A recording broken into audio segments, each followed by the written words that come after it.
Welcome to Straight Line MTB, and I'm excited to share with you my time so far on the Canyon Spectral 29 CF8.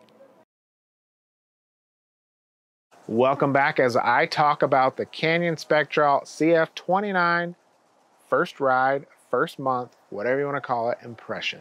So I purchased this bike direct from Canyon. Of course, if the United States, that's the only way you can get this beautiful beast. It was $49.99 upon purchase. It has since jumped to $5,200.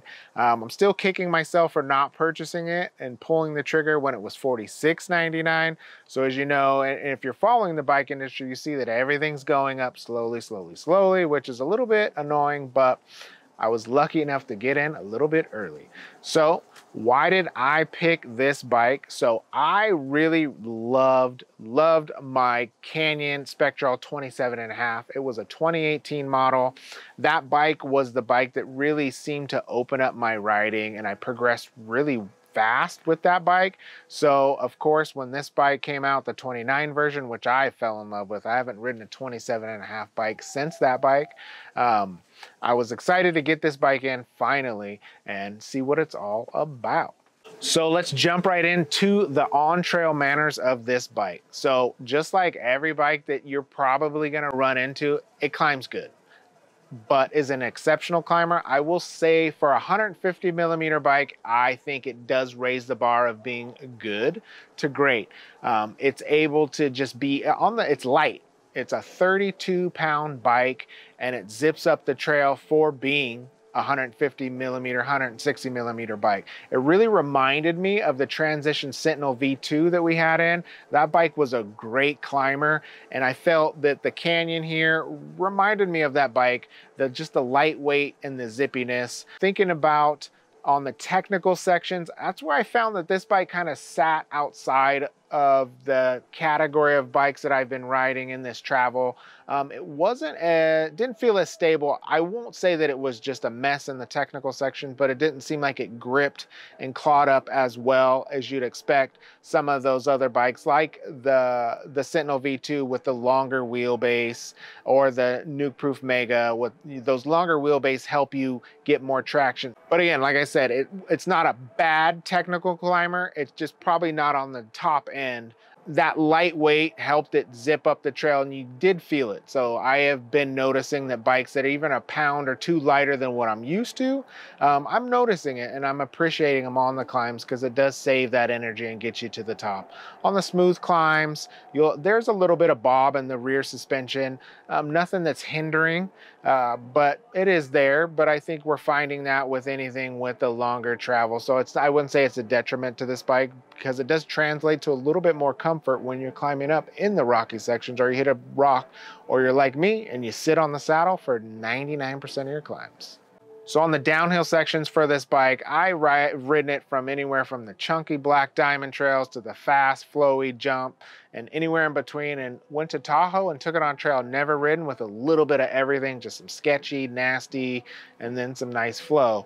Thinking of the descending of this bike, I've read some reviews or some comments, and even been brought up to me, is that this bike might have a little bit of an older fashioned geometry, which is hard to believe, I think, a few years ago, but now bikes in this travel category seem a little bit longer and a little bit more slack. This bike with a 64.5-degree head tube angle and a 76.5-degree seat tube angle with the 1251 wheelbase, it doesn't line up to something maybe like our Transition Sentinel, where it was more slack and longer.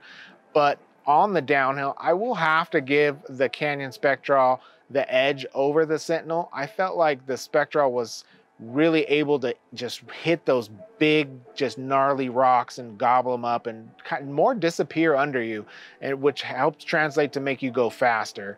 On the smaller baby heads, or just maybe a little bit slower speed, it did feel a little bit more sporty. But when you open that baby up and you're really trying to rip down the trail through just that rocky, chunky stuff, this bike ate it up really well.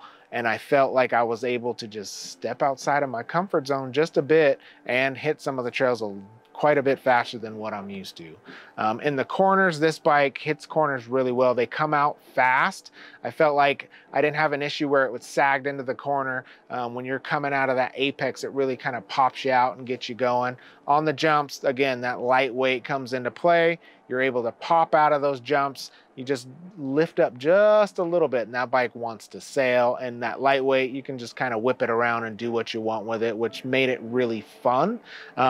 Reminded me a lot of the Transition Spur, which is a smaller travel bike, but just being able to just tell that bike where it wants to go, telling this bike where it wants to go, and put it there and just have a grand old time getting to the bottom. So talking about the build kit, I think everything on this build kit is great. There's a few things that I'm gonna change. So the first is the tires, but sadly I will say that front DHF with the max grip, that really grippy 3C tire, it just grips really well. But the downside is that an EXO casing, so it is a little bit thinner. I'm getting a lot more rock strikes to the rim than I'm used to with maybe an EXO Plus or something a little bit more burly. So I'm gonna change out that front tire and the rear tire. I think I'm gonna go with the Butcher T9 up front and then the Eliminator T7 out back for this bike. So I'll still get the quick rolling speed with the Eliminator, but that super grip up front. The other thing I definitely recommend you do is get a bash guard on this bike. I've already bashed my guard several times and knocked a couple teeth out of it. So you want to protect your chain ring. So I'd recommend getting that. Fun Zippa Light is something that I run on this bike. It's $44. It's lightweight and it gets the job done.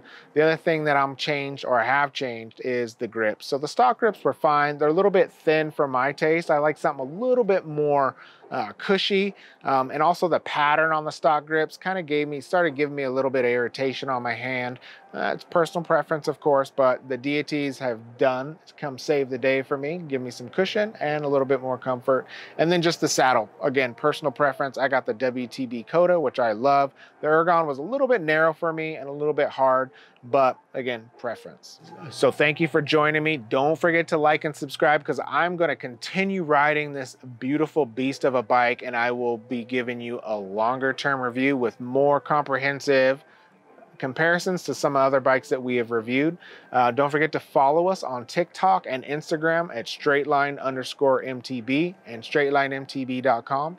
And if you guys have any questions, concerns, comments, anything you'd like to add, comment below. If it's a question or something you want me to look out, I will get back to you. And again, thank you for joining us, and we'll see you on the next ride.